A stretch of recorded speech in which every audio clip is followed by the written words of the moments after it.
So following a request, today we're going to dive straight in and do some aldehydes and ketone chemistry. So yeah, let's just crack straight on.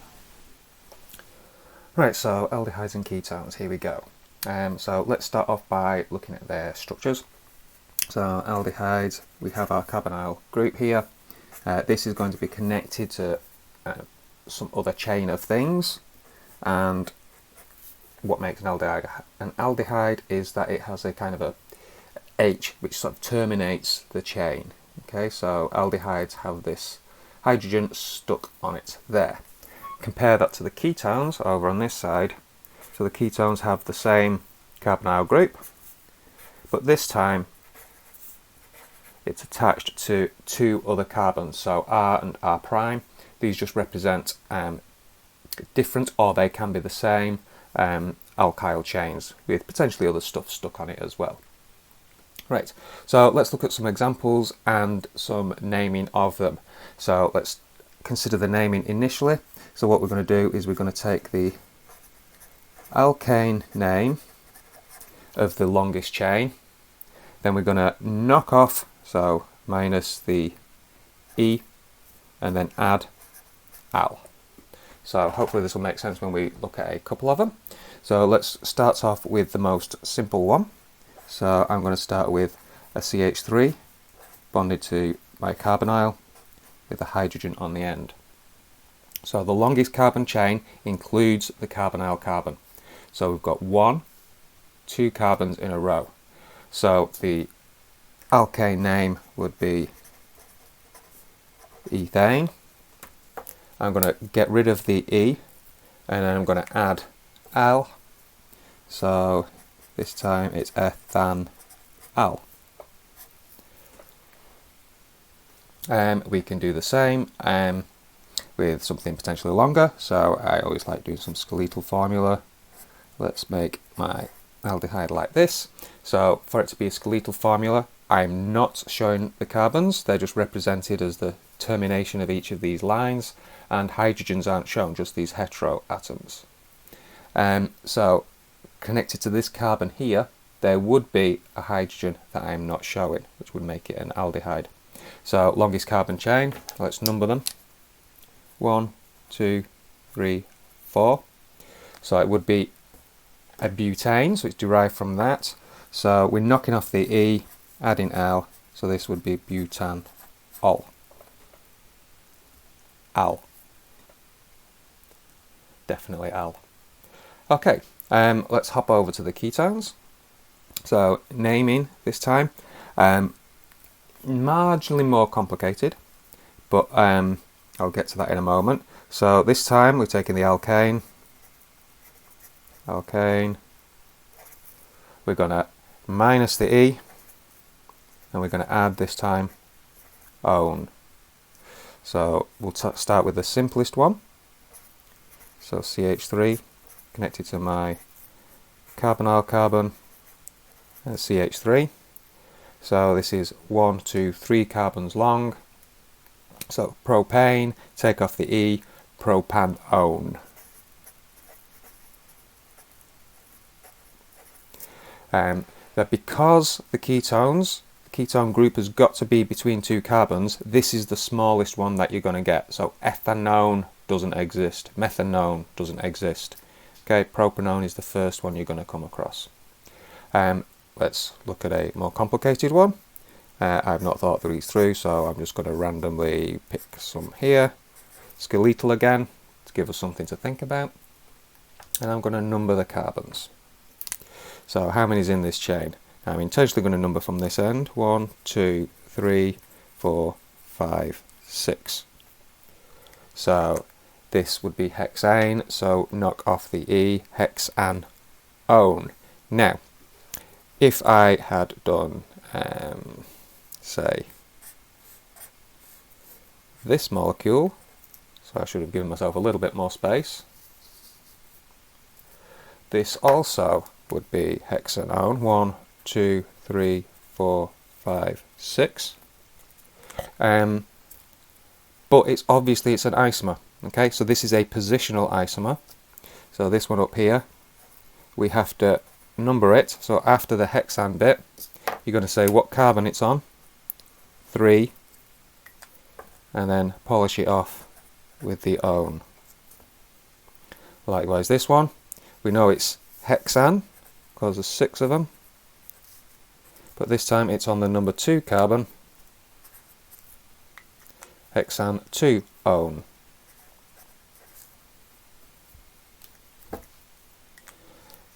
Any other substituent groups you would name as you normally would do. So for example, let's give myself a tiny little bit more room. Let's stick with the 6. 1, 2, 3, 4, 5, 6. Going to make hexane 2 own again. This time I'm going to put a methyl group on there. So 1, 2, 3. So that if I numbered it from this end, 1, 2, 3, 4, 5, 1, 2, it's going to give me lower numbers coming from this end of the chain. So 1, 2, 3, 4, 5, 6.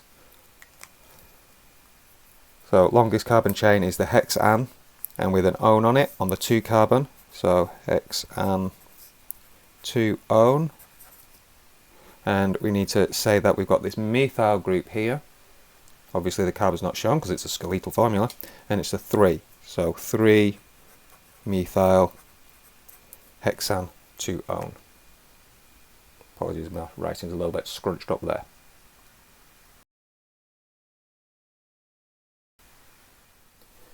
Right, so just continuing now with a few bits and bats of general kind of properties of aldehyde ketones. So physical property wise, they tend to have slightly higher melting points, boiling points, etc. Than corresponding alkanes of similar size. And this comes down to the polarization of this carbonyl bond. So the electronegative oxygen is going to pull electrons. So remember what electronegativity is. It's the ability of an atom to draw electrons towards it from a covalent bond. So polarizing this. So we've got permanent dipole-dipole interactions going on with these things. Hence greater melting point or higher melting point, boiling points from greater intermolecular forces versus similar alkane molecules. This presence of this group also means that these things are going to be soluble in water. So let's have a look here. So let's say I've got propanone here. Because this oxygen here is delta minus, we can get some interactions between neighbouring water molecules. So we've got hydrogen bonding that can take place because in our water we've got the delta minus, delta plus going on there. So we can get these interactions. So it means that they are soluble. Obviously, like alcohols and other similar molecules, if this carbon chain increases in size, the solubility decreases. But that's just standard kind of things for the majority of these organic molecules.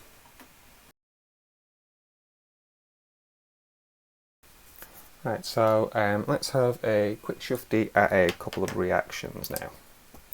So I'm going to start on this page with just a general kind of reaction going on. Then I'll go into more specific kind of scenarios afterwards. So here I've got a carbonyl. Don't know why I'm suddenly showing it this way. I can draw on it my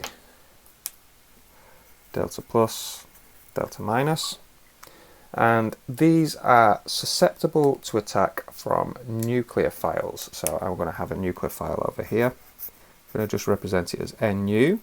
Now nucleophiles just need to have a lone pair. They may or may not have a negative charge. Okay, I'm going to show a negative charge now because I've mentioned it.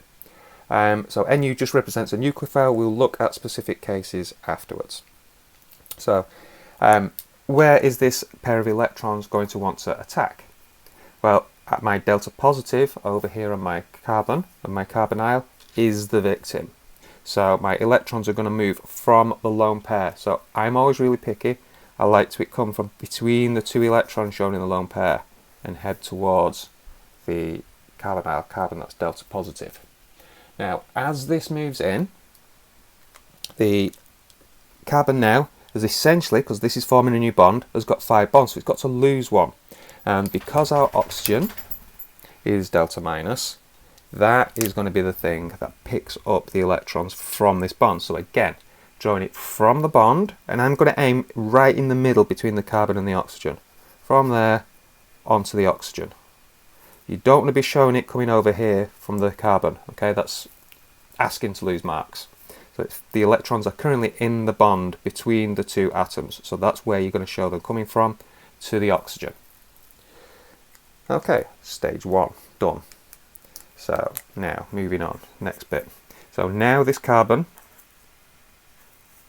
has got 4 bonds. I've got my 2 R's, I've got my oxygen, and now down here my nucleophile's attached. Now on my original molecule here, I had a negative charge on my nucleophile. That's not gone anywhere, well, it has gone somewhere, but it's got to be somewhere. So that negative charge now is sat over here with a lone pair that has gone to the oxygen. Now you might argue that oxygen's got multiple lone pairs currently going on, but we only need to show one. Okay, so that's the new lone pair and the negative charge. So what would happen here now is, let's find my black pen again. This would then pick up a magic hydrogen from somewhere in your solvent, and my red arrow. So that is going to want to form a bond with that hydrogen there. Okay, so this hydrogen is from solvent. And now we can finish off writing our structure. And I'll finish him off in blue since I started with the nucleophile in blue. There we go. So now we've made this alcohol group appear here on the carbon that's next to where the nucleophile has come in. So we'll look at some specific examples of this.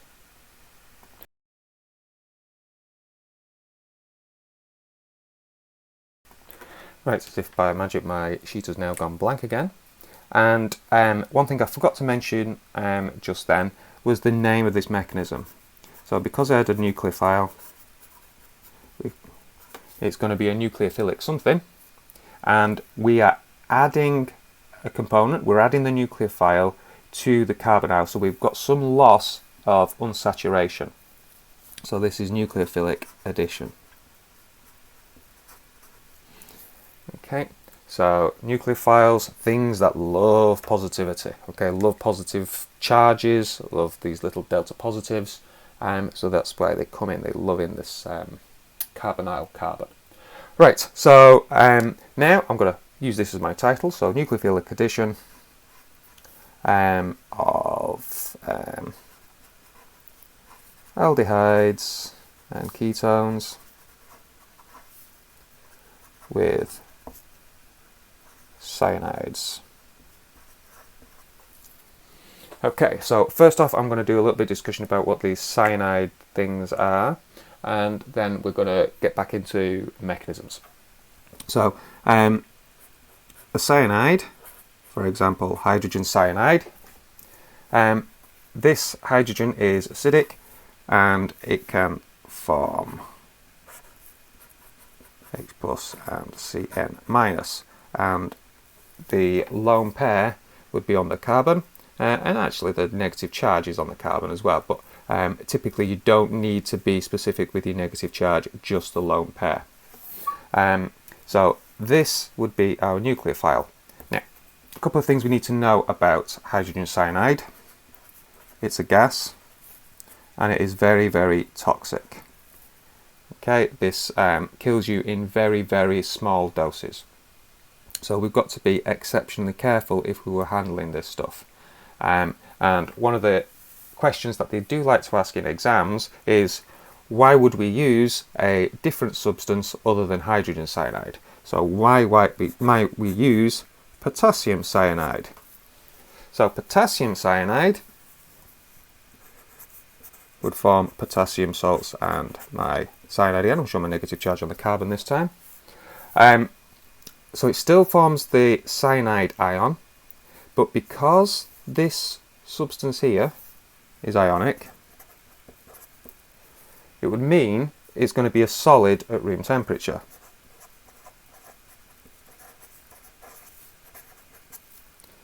And you might form a solution of it. Okay. Now, in practicality terms, handling liquids like solutions or handling solids is so much safer than handling gases.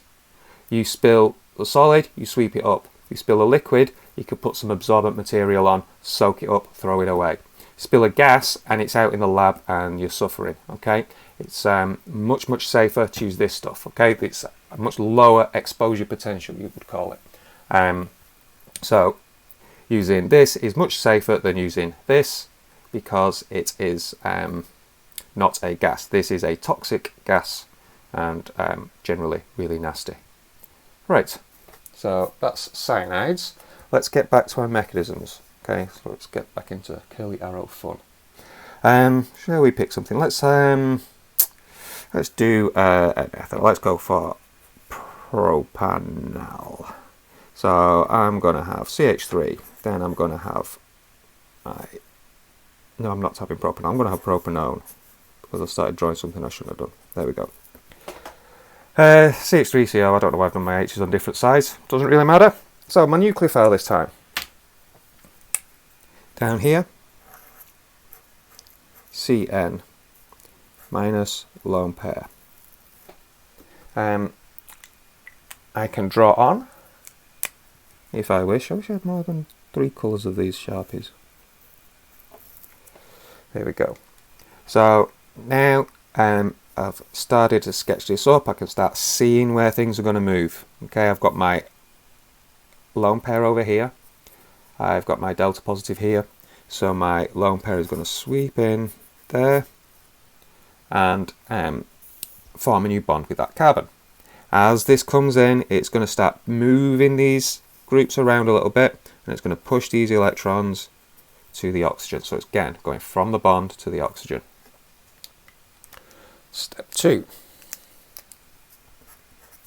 I've now turned this into a tetrahedral molecule, which I'm not going to be showing 3D, I'm just going to be showing it like this. So I've got my O, my CH3 over there, my CH3 in reverse order down there, and now down here I have my nitrile, and I'm going to show this blown out because I didn't mention this before. This is a triple bond between the carbon and the nitrogen, which I forgot to mention over on this side, so apologies for that. So yeah, this don't necessarily have to show this out drawn out like this, but if you do see it, just recognize this as being a nitrile. Generally speaking, this is a perfectly acceptable way of displaying it. I'm only showing it here because I forgot to mention it on this side. Something else I've forgotten over this side, intentionally, of course, is because my oxygen over here has now taken those electrons from the bond. I need to show a lone pair on it, and also this whole shebang needs to have a negative charge with it. Okay, because I had a negative charge down here on my cyanide ion, so I need it over here. And now this is last stage here. We're going to pick up a magic proton, which we've whisked out from nowhere, and with my curly arrow pen here. So my lone pair over here is going to go all the way around here and form a bond with that hydrogen. Now what do we get? CH3, CH3. So now I've got an OH, so this is an alcohol functional group, and down here I'm going to have a cyanide. Okay, so now we've got to name these things, and it's a bit messy, it takes a bit of practice, but the usual kind of rules for how we're going to attack it remain the same. So we're going to identify the longest carbon chain containing this C triple bond N. Now I've not mentioned, well, I might have accidentally mentioned it, what this is called. This is called a nitrile group.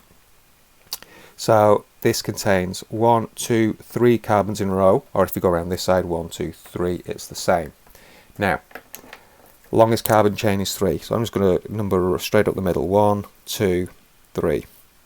Because this nitrile group has got to sit on the end, this takes the number 1 carbon. So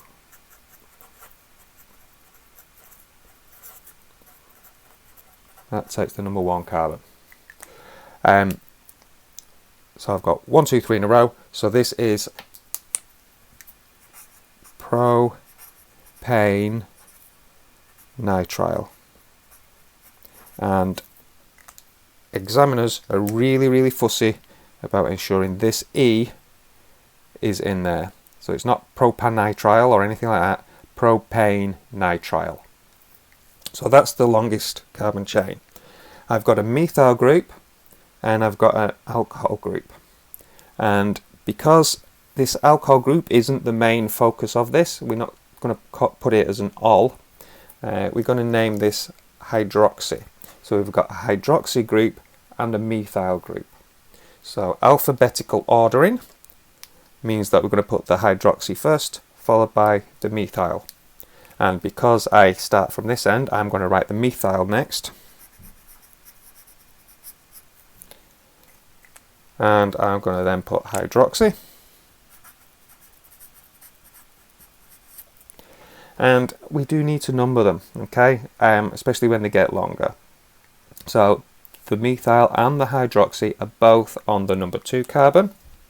So they will both be 2-hydroxy, 2-methyl propane nitrile.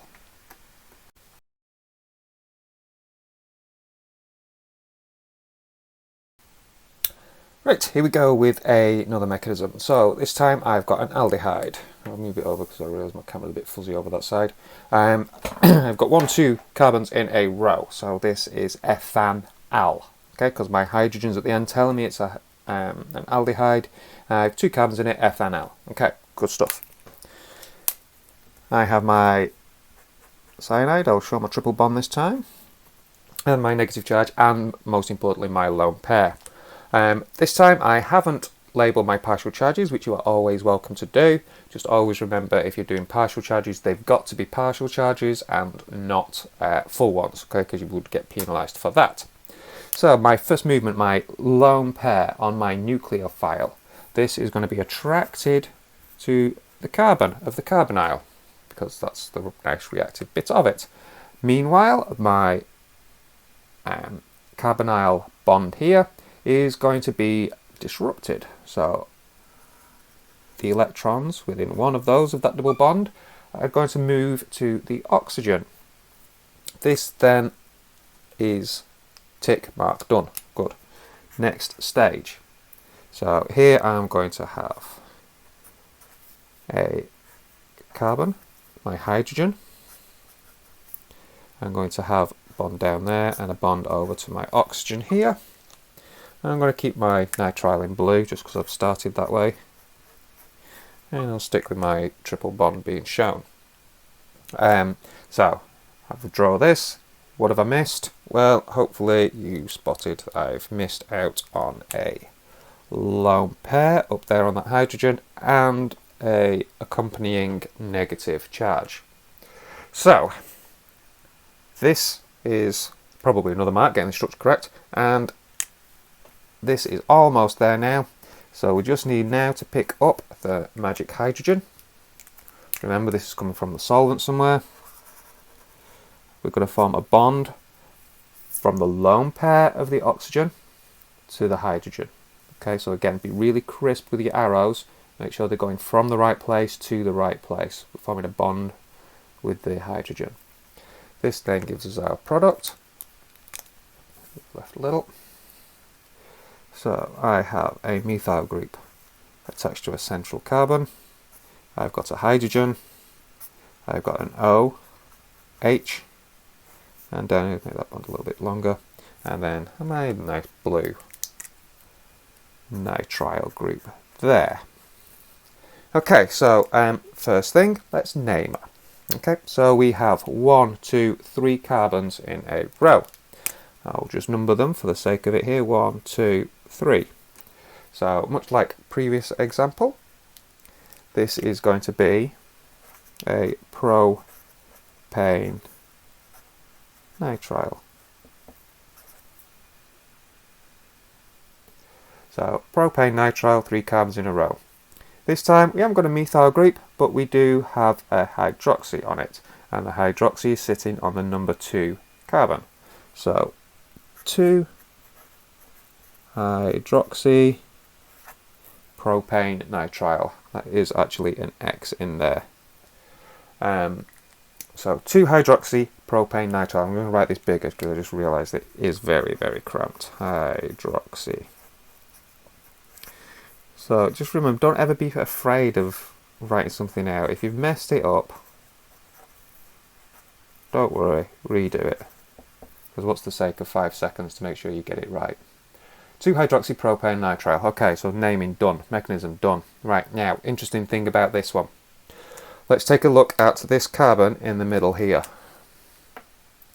This carbon is attached to 1, 2, 3, 4 different groups. So a carbon attached to 4 different groups is a chiral carbon. You may come across it as an asymmetric, which I can never spell. I can never remember whether it's 1S, 2S's, 1M, 2M's. I think it's 1S, so it's not ASI. It's a chiral carbon anyway. I'm going to stick with this one. It's a chiral carbon. What can you remember about chiral carbons? If it's a chiral carbon, it has the potential to be an optical isomer. Remember what an optical isomer is? It's something that will rotate plane polarized light. Now, this has the potential to be optically active product. However, this tends to not be because of the way it reacts. So it's this stage here means that we don't get an optically active product at the end of the day. And I shall endeavour to show you why. Okay, so here's a bit of a gamble. I'm winging this one a little bit. Okay, so now I'm going to show my carbonyl here. And attached to my carbon, I'm going to imagine it's sort of stuck in the plane of my kind of desk. Okay, so this wedge, I'm imagining it's coming out towards me. So with my pens, sits like that. I've now rotated it so that my red Sharpie is coming out, my black Sharpie is going in. Okay, so the wedgie line is positioned like that, with my carbonyl in this kind of plane up here. Right, I apologise for that. I realise it's probably utterly dribble. And I'm just going to put an A there, and I'm going to make this one attached to B. So they're different groups. Okay, much like my ethanol over here, I've got 2 different groups attached to my carbonyl carbon. So if I have nucleophile, so I'm not following with the Sharpie, but I've got this ancient board marker here. So let's say I'm getting nucleophile nu. Okay, that's my nucleophile. In fact, I'm going to put a U in it so no one thinks it's a nitrogen. Okay, this is going to come in. As this comes in from this side, it's going to start pushing these molecules, these groups rather, they're not molecules at all, shut up. They're going to push away, because this is going to bring with it some negative charge, because it's a nucleophile. There, look, it's got a lone pair and everything. That's going to come in, and it's going to start pushing these this way. So as this gets closer, so this is instance 1 in time, instance 2, O is pushed away slightly. A still coming out of the paper, but pushed away slightly. So we have A and we have B stuck in there, and nucleophile no or nu is stuck in there. So we can see that as this has come in, our bond here is going to start breaking, and that's when we get our tetrahedral, our carbon attached to 4 different things. Okay, so ultimately I'll put another one in. I'm running out of paper, so this is, as usual with me, is utterly disastrous. Oh, and I'm going to go right to the product at the end, so I'm going to put an H on there. I'm going to put that there, A there, B here, and nucleophile there. Okay, so hold that thought on this side. I'm going to have to swap paper now, but I'm going to try and maneuver it so this is still in shot just about. Okay, so now I'm going to have to really be imaginative here, because I want things to go from left to right, and then, oh yeah, disaster. Right, anyway, so over here, the same thing I'm going to draw. So I have B and I have A. When my nucleophile comes in, so dot dot dot dot dot dot dot, this time it's attacking from the other side of the plane of the carbonyl. So the carbonyl is planar. This is attacking from the other side, so it could be above and below. We often like to say the plane of the carbonyl carbon, okay, because I could tip it sideways. Just because I'm writing left to right, I've done it this way. So as this comes in, it's going to start pushing these groups further away as it repels.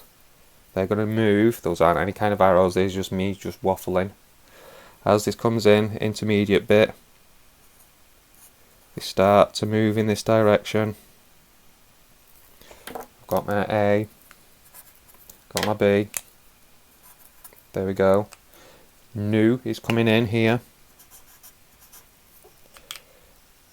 forming its little bond there, kicking out this bond here, it's moving out to the oxygen, which is ultimately going to pick up the hydrogen.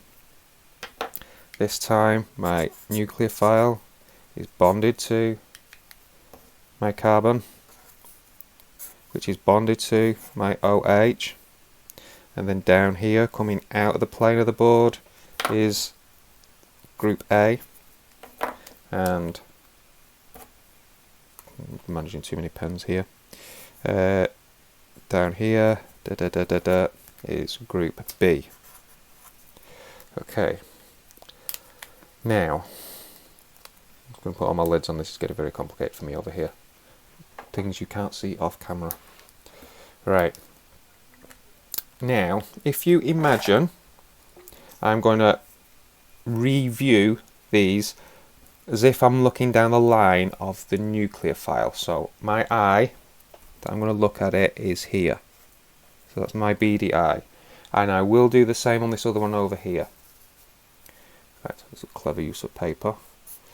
There is beady eye on that side. So I'm looking down the line of this nucleophile. If I imagine what I'm looking here, I can see my nucleophile, which I'm not going to show, then the carbon. Sticking up above is the O. To my right is going to be A.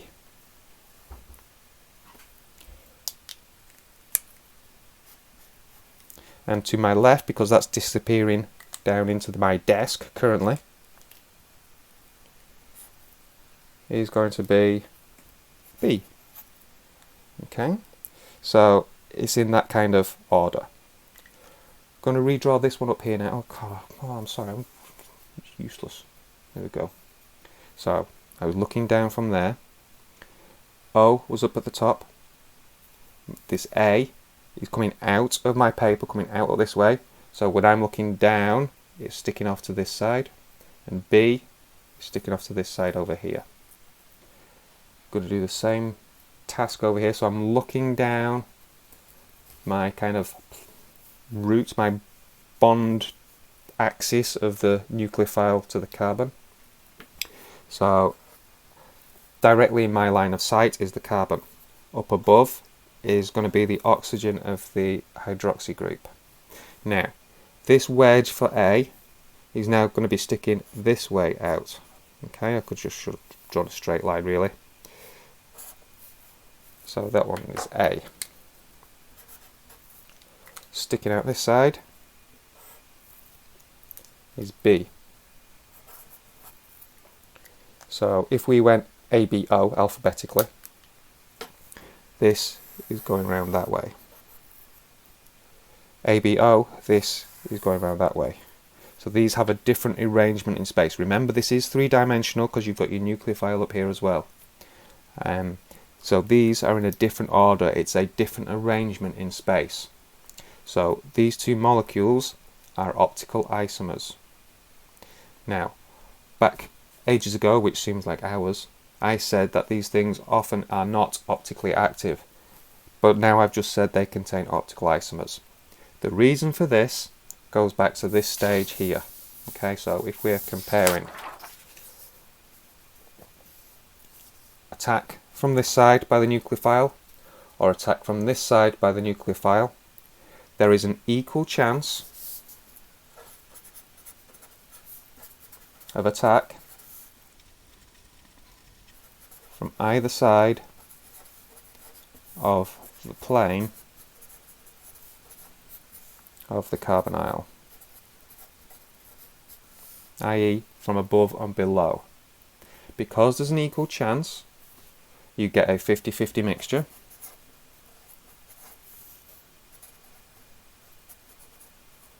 And if it's a 50-50 mixture, hopefully you remember the keyword from the topic of billions of keywords. It's a racemic mixture.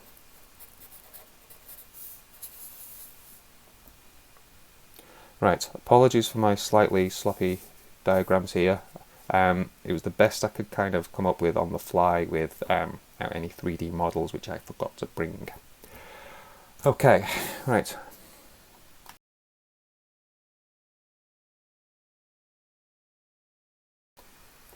Okay, so here we go. We're going to look at a reaction here of oxidation. So we're going to compare oxidation of an aldehyde here and it's kind of an equivalent ketone. So here our oxidizing agent, and it's important that you remember both parts of this. So this is commonly referred to as potassium dichromate, and it is acidified. So my H plus here just represents something like concentrated sulfuric acid may be used for this one. May have encountered this in the alcohol kind of topic, where you can oxidize an alcohol to an aldehyde or a ketone, depending on the type of alcohol it is, and then you can oxidize it further to a carboxylic acid, which I've drawn here. The way we would represent this in a typical reaction is we're just going to say we're going to add an O to it. Okay, so this O has come from the oxidizing agent. We don't need to know any of the mechanism or the equation how it derives this way. If you shop around, you might see reactions where this is actually saying plus H2O. But for us here, we're just going to show this as an O, and it's forming a carboxylic acid group here where the O is bonded to an H. Now this will not work with a ketone, okay, because it doesn't have this CC bond here versus a CH bond means this won't form oxidation, so you would see no change. So what's the change? I hear you cry.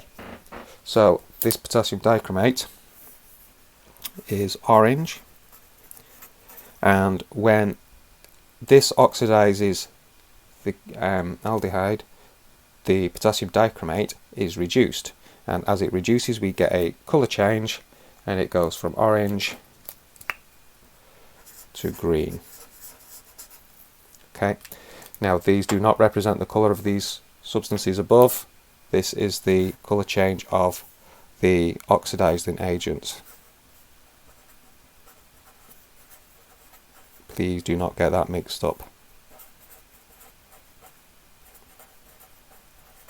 because I am sure you know that is colourless. That is colourless.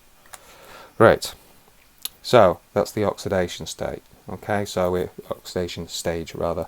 So we take our aldehyde, we can oxidize it with potassium dichromate, which has been acidified, and turn it into a carboxylic acid. What we would observe is a colour change from the orange to green of the potassium dichromate. So while we're thinking about colour changes, let's have a look at tests for aldehydes, of which this is kind of one of them. So distinguishing between aldehydes and ketones. So there's two options for tests you can look at.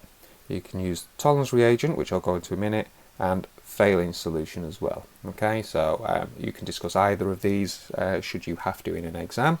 I'll try and briefly go over these now. So I'll start with Tollens over here. Okay, maybe this way so it's slightly better focused. Okay, so Tollens reagent, it contains a silver ion. So that's my silver, and we used to call it ammoniacal silver nitrate, but I don't think we call that anymore. So it's a complex which you may learn about later. So all this lot here has a positive charge. Okay, so this is the active ingredient. This is our Tollens reagent. And what we would do is we would add this to the suspicious solution. So to the, I'm going to call it a sample. So you add Tollens reagent to the sample and warm, relatively gently. You know, sort of hot water, stick your test tube in there, leave it there for 5-10 minutes or something, and you should see something happening. Now, if this is an aldehyde, we will see, or you will say you see, a silver mirror.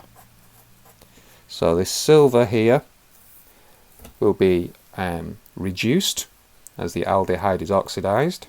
So as the silver reduces, its oxidation state reduces from the 1+ to 0, and the silver gets deposited. Hence why we call it a silver mirror. This may appear on the outside of your test tube if you were really, really lucky. Most of the time it probably ends up as sort of a dark brown precipitate appearing. But anyway, in your exam it's always going to be a silver mirror that you form, so don't worry about that. Okay, and if it's a ketone, if we had a ketone, because the ketones will not oxidize to a carboxylic acid, we see no visible change. And that's that done. So Tollens reagent, add it to the sample and warm. If it's an aldehyde, we see a silver mirror. If it's a ketone, we see no visible change. Easy peasy. These are things you can even just learn and not have to worry about working them out. Failings. This is one that I always remembered, just because I felt like I was always failing in chemistry.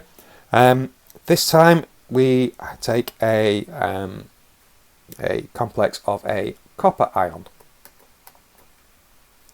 So we will start with a blue copper 2 ion, and what happens is this will then form a copper 1 oxide. Okay, so copper 1 oxide. I don't know why I wrote oxide out then. Okay, so this is, again, it's a reduction, so this will have picked up an electron. You may have to do a half equation or something for this, but it should be fairly straightforward. Now the important thing here, okay, let's go through the steps. So you're going to add to sample. This takes a little bit more heat. Okay, so it's a bit closer to boiling water. This time, if we have an aldehyde, what we're going to see is we're going to see a brick red precipitate. So that's the positive test.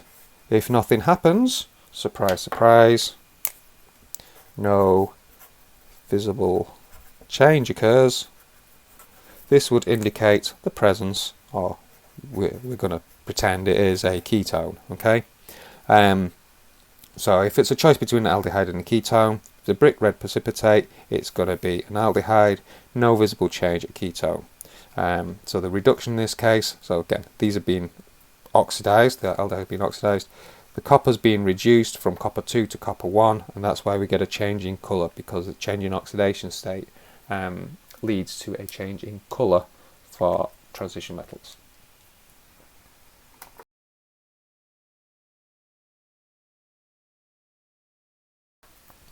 Right, reduction of aldehydes and ketones.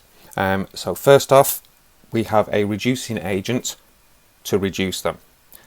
Sodium tetrahydridoborate. Okay, I wrote it out here in advance because it takes so long to write. It was much easier back in my day because it was just sodium borohydride. It was much easier to write. If you want to just remember the formula, NaBH4. So it's a boron compound and it's got sodium in it, so it's going to be an ionic compound. Anyway, sodium tetrahydridoborate, that's the thing that we're going to make. And what this essentially gives us is a source of hydride ions. So a hydrogen which has picked up an extra electron, so it's now negatively charged. Okay, these do exist. You're relatively happy, nowhere near as happy typically as a H+, but these exist, and then we can use this, because it's got a lone pair, as a nucleophile.